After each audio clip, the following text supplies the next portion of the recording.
Let's do this. Is the baby awake? Dang it. Dang it. He's fine. Let's just go. Make it happen. Okay. What if he starts crying? Teddy, you got to keep him occupied, bro. Just 20 minutes. 20 minutes. Okay. Okay, ready? Here we go. What to do? Take his zipper thing off? I know. So do me a favor. Teddy. Keep him occupied. Good. Okay. Don't let him see mommy. Do not let him see mommy. Don't come over here. If you need to take him out of his little No, don't talk. jumper. Don't talk.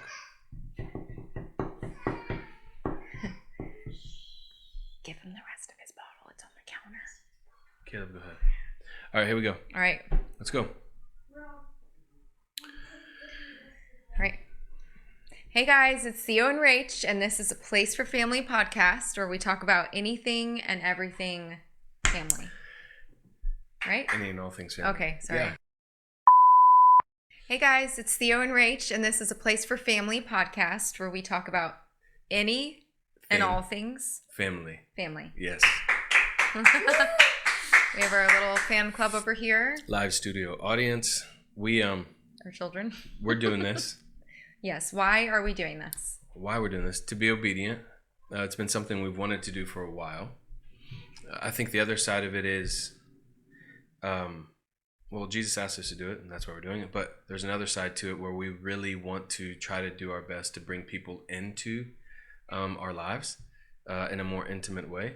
So we love hosting people. We love bringing people over. We love cooking for people. You're an amazing chef. Thank you so much. As are you. That's what we planned for me to say that. Yeah, that was a good one. You asked me to say that. And so we feel like the Lord is asking us to do something that would help other families navigate through life. Mm-hmm. And so the best way that we know to do that is to bring people into our life. And so, yeah, we can't wait to see what Jesus does with it. We're not experts. No. By any means. But we do believe that we have walked through some scenarios and we've learned a lot in the process. The ups and the downs through life, we've learned some things along the way that might be able to help someone navigate through their ups and their downs a bit better than we did. Yeah. And so I can't wait to not just be able to learn from each other and learn from those who are watching, because if we are asked a question and we don't know the answer to that question, I can't wait to actually reach out to those who are listening, because maybe they have the answer to the thing we've been trying to figure out too. So it's not going to be a monologue. It'll be a dialogue. We're going to bring people into our homes and into the conversation, which is exciting. Yeah. And I know your heart has always burned for family, and I haven't done it really well for very long. And you've been amazing at it. But I know that you do family well. I know that you also have this desire in your heart to see Jesus use this resource in the lives of other families. So yeah, we believe that God is a generational God, and the family is really important to him. I think the family unit is so under attack right now in the earth that it's crucial that we fortify it. And I think, we're definitely not experts, but we all will face trials. I think that's obvious. All of us will face trials. That's just part of being on this earth. And I think if we can be a resource as well as just uphold somebody else's arms, maybe you're going through something that we've gone through. Our kids range from almost 16 down to our little surprise, 9 months old. He's not driving till he's 18. And so, I think what we put this off for so long because we kept saying things like, well, maybe when we're grandparents, we'll have it more together and we'll be able to share our experiences with people. But we kind of felt like, why not walk through life with people now and share things now than when we're older? Yeah. And maybe we won't remember, or maybe, Are we ever going to feel ready? No, I don't think anyone's ever ready or a professional. And that's why we have the Holy Spirit, thankfully, to help us and to walk with us and reveal Jesus to us. So I think that we're really excited to just pour out and be able to be an encouragement, honestly. I know for us, one of the things that we learned along the way, that there's two important aspects of our life that we really try to keep at the center of our life. And number one is the presence of the Lord in our home. Mm-hmm. And that's always been something that people have asked us, how do you tend to God inside of your house? And then also the the sacred priority of making sure that we gather You around took my around the line. table. That is your line. But those two I love things it. I love that you of the remembered that. table and the presence. And so I would love for you to share kind of our story of how the table became an important piece of furniture in our life. And for so long, like, I thought that the pulpit was the most important piece of furniture. Because I think we were just raised in ministry and we've been doing it almost 20 years. And Yeah, success equaled pulpit. Like your pulpit ministry was the priority until we realized that really the qualifications of a person who stands behind the pulpit is how that person tends to their home.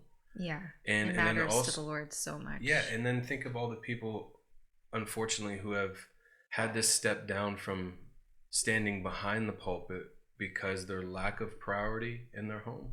And so if God qualifies in the home, then the enemy would disqualify you in your home as well.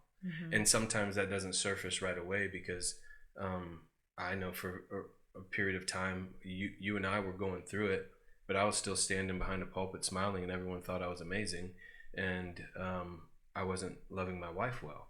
And that can only get you so far. But there's statistics out there like right now that 83% of spouses wish their husband, in this study, it was wives, it being directed to husbands from a wife's perspective, 83% of them wish that their spouse was not in ministry. And of those 83%, almost 100% of the kids in those homes also wish that they weren't involved in ministry. And 53% believe that ministry is detrimental to family. And so that's a scary statistic. And that study came from Lifeway, Barna, and Fullerton Institute. I feel that so deeply because I've been there. Yeah. And I think that's why we burn for family, is because we've tasted, when we felt the pressure to be successful on man's terms, and we tasted the loss of what that can feel like in a home when family isn't prioritized.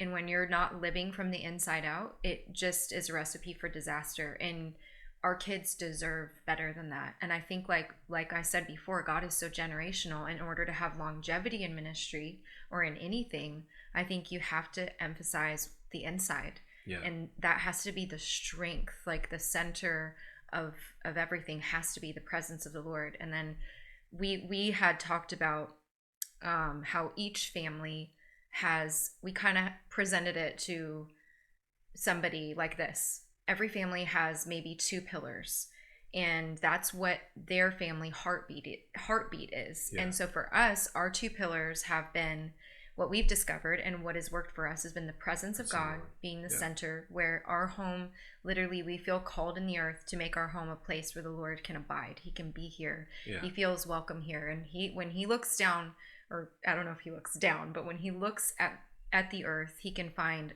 a faithful heart here at the Koulianos home. And that for a long time, we had stepped away from stage ministry because we felt the Lord call us to that. And and people maybe thought we were crazy, but we felt like our calling in life became to prioritize the Lord in secret behind closed doors and not to worry about anything else but that, and tending to our family. Yeah. And that's where we discovered him, and we were able to encounter Jesus in a different way, in a deeper way. But I feel like we found something really beautiful there. Yeah. And the thing is like, I think you should have both. Healthy public corporate ministry and healthy private family ministry. I just didn't know how to do both. Yeah. And I think once we began to capture that one pillar where the presence of the Lord was the centerpiece of our home, when I envisioned it as if we have a family of 6 now, but when I look at it now, it's like it's a family of 7. That Jesus lives here with us. So, because I feel like sometimes you lose sight that there's a real man here. Yeah. Like, in the fact that Jesus would want to come and live in our home with us. Yeah. He dwells with us. Yeah. And it's like, it changes everything, because then it's like, you realize, like, if Jesus were in your house, would you say that? If Jesus were in your house, would you look at that? Would you react that way? And sometimes we get it, we're not batting it out of the park, but the fact is that when you begin to realize that he's here with you and he wants to turn into your house just like he turned into Bethany to find rest, and he wants to engage, and he wants to sit at the dinner table with you, and he wants to cook with you, and he wants to play with the kids, and he wants to engage in all facets of family, and you begin to identify him as a real person who really lives here, it changes everything. Yeah. And so now you find yourself not wanting to escape your house, having to do things outside and working 9 to 5, but you can't wait to get back to your house. Yeah. Because his presence is here, and he's here sitting amongst the people that you love. And for so long I thought he was outside, and he was in the church office, and he was in all these other places, and he's everywhere. But when I captured that one pillar, that no, he's not just outside of my house, he lives inside my home, and we get to live life from the inside out. I think that changed everything. And then the most practical aspect of us making sure that our family stayed center was the dinner table. Yes. And it's huge for us. Yeah, we didn't do that for a long period of time. We ate in different places in the house. We were watching TV or whatever it might be, and I didn't realize gathering around the table is how important that was. So huge. Share with them how that all happened, like when it became important when we went to go see Ken. Yeah, so we, like I said, we had stepped away from stage ministry, and I like to say stage ministry because I feel like we're all in ministry. I don't think like if you are well known or you are on a stage, that is any more or less than tending to, behind the scenes or the hidden places. And I also want to make sure that we are not communicating that stage ministry and like being called out by the Lord is vital. And I think for us is that as a family, the Lord knew that things were not in order. Right. And so when you do things from the inside out, when the Lord does call you out, like when he did start to put on our hearts that it's time to like get going again, and it's not just about our family, but it's time for us to share some of the gold that we have found and to start to bring people into that, we were ready for it because we have things in order now. And so I think like it's crucial that you just start the right way and from that place, and it's never too late to start over, but that you start to live from the inside out. And so for us, we had to step back, but I just don't want to ever communicate that if you're well known or there's a big ministry, that's so important. No, you were 100% right. We just didn't have our priorities in check. Yes. And so we need people standing behind pulpits. We need them preaching the gospel all over the world. And we do feel called. We just want to make sure that those people, and even ourselves, when we do that, we're doing it from a place of wholeness. Yes. And I think that's the key is being able to see God send people out to co-labor with him in the earth that aren't broken and aren't living one way at home and another way behind the pulpit under the lights. And so there will be longevity. Yeah. And so that when you have, hopefully your children want to carry on the generational thing that of course they'll probably do it in their own way, but that kids aren't like, I don't want anything to do with that. Yeah. I don't want to be a part of that because dad's different at home than he is, in front of other people. And so I just think, I just wanted to clarify that side of things. But as for the table, gathering around the table, that's when we took a step back, and the Lord asked us to do two things, which was different for us because for so long it had been us just doing ministry as we knew to do it. And when he pulled us into seclusion and in isolation, tucked us in the woods in North Carolina, and we had two responsibilities: tend to the heart of Jesus, tend to the heart of our home. And that was it. That was great. That was the greatest season of our life, I think. And the Lord provided miraculously for that to happen. In that process of us actually being tucked away in the woods in North Carolina, we were introduced to Ken Helzer. And we got invited over to his house because he wanted to make pizzas with us and the kids. And so when we went there, what was your experience, and the story of the table and the priority that the table became in our life? It all happened in that place. Yeah. Share your experience with it, because for me, it's so hard to put words to it, but this older couple, they brought us in, and it's hard to honestly explain exactly what happened, but it was like a spiritual experience for us. And this man and his wife changed our life. Yeah. And God used them that day very much to fuel a dream in us, or to, I would say, awaken a dream in us that we did not know that we had at the time, because we just, or we had it, but we just didn't know what it looked like. We just didn't know. Yeah. Well, I mean, we were told, okay, if you have a pastor's heart, like our heart for family and what we burn for, you pastor a church. That's what you do, and that's an amazing thing. Yeah. But for us, we just didn't feel called to do that again. Forever. And we were like, Lord, what is our place in the earth? What do you want to do with us in the earth? And so we go to this man's house and we go have dinner with them, and they make a pizza individually with each of the kids. He took the kids kind of under his wing. The boys, I'm watching the boys just like put on their toppings. They never, you know, then they go out. He goes out with Theo first to the pizza oven, the wood stone, whatever it's called, and they make their pizza. He comes back in and does the same with Henry, and then the same with Caleb. And at the time, we didn't have Levi yet. And we just sat around the table, and I can't explain what happened, but it was their kindness and their hospitality. We felt like home. We felt like we could be ourselves. We were broken at the time, and I felt like we could just be broken. And like they just loved us, and maybe you should describe it, because I can't express fully what it was. I think when I asked him a question too, I said, because the big thing for us is we wanted to minister as a family, and we wanted to do that forever. Obviously, together. And maybe our kids, we're willing to send our kids out if they choose. But we not really. but we want to do this thing together forever as a family. We want to serve Jesus together forever. We want our children's children to be able to do this together forever. And so we sat down at his table, and as we're eating the pizza, I looked around and I see he's ministering alongside of his kids and his grandkids. And I look outside the window and I noticed that his kids their houses are there. And I said, Ken, how did you do this? He's like, do what? And I was like, how did you get your kids to want to live with you as neighbors? And there's so much unity in 100%. Their family. Yeah, it's beautiful. That's what I mean. And I was like, and in addition to just living with you, how did you get them to want to serve alongside of you in ministry? You have your kids and your grandkids doing it. And he looked me in the eye, and he knocked on the table, and he pointed, and he said, right here, this piece of furniture. And he said, you've been accustomed to prioritizing the pulpit. And I learned in order to keep a family together, you have to prioritize the table. And then you look at scripture. When you see the table come into the text, you see Jesus sharing his heart at the table right before Calvary. He's about ready to experience the most traumatic thing that he would ever encounter.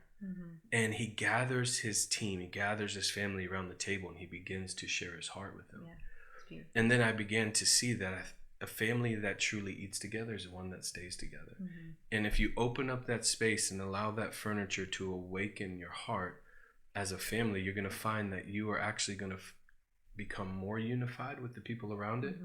And it just so happens that the furniture and that piece of furniture provokes that within it's a family. Something natural that like the Holy Spirit is drawn to, I believe, and it becomes something supernatural. As crazy as that sounds, that's what happened that day. It was something in the natural that when we left there, we drove home, and it was about an 1.5-hour drive, and we couldn't talk. We wept for an 1.5 hours, and we felt like that's no God. Joke. We didn't say a word, and we wept for 45 minutes. Our kids and us. House. It was like an experience from the Lord, and we knew. We also knew that the Lord was speaking clearly to us about, and that this is what I put inside of you. This is why your heart burns. Like this is an example of what's possible. And so we left there just, I would say, completely transformed and ready to open up our hearts to like, okay, Lord, what does this look like? And then that's when the Lord had called us to Texas. And I was awakened. I think we were awakened to destiny. Like, this is it. And Pastor asked me a question. He goes, hey, if money wasn't an option and you could do anything, and God said, Theo, you can do anything you want to do, what would that be? And it was effortless. Prior to that, I'd say I want to, pastor and do that. And I still love pastoring. I really, really do. It just looks differently than the way I thought it would be. I said, I think as a family, we would love to spend the rest of our lives ministering to other families, bringing them into our home, around our table, loving them. And obviously we can't do that for everybody, but that's exactly how this resource became alive. Yeah. And so in the same way that Ken gathered our family around his table, we want to gather you guys around our table. And the podcast is the way that we do that. And so as we move forward in the future, we're going to do our best to talk about anything and everything pertaining to family. But we need your help in that, because we want to hear what's on your heart. What questions do you have? And then not just simply questions, but maybe you have something that you've experienced in your journey that has allowed you and your family to thrive. We would love that as well. And so we want to open it up. And like I said, we don't want this to be a monologue. We want this to be a dialogue. And so as we move forward with a Plates for Family podcast, we're going to do our best to engage your family, bring your family around our table, and talk about any and all things pertaining to family. And I'm really excited about it. Yeah. And I can't wait to do it together. Me too. Yeah. I'm excited. We love you guys, and I guess we will see you on the next one. That's the first. Okay. That's a wrap in the books. Holy cow, that is long.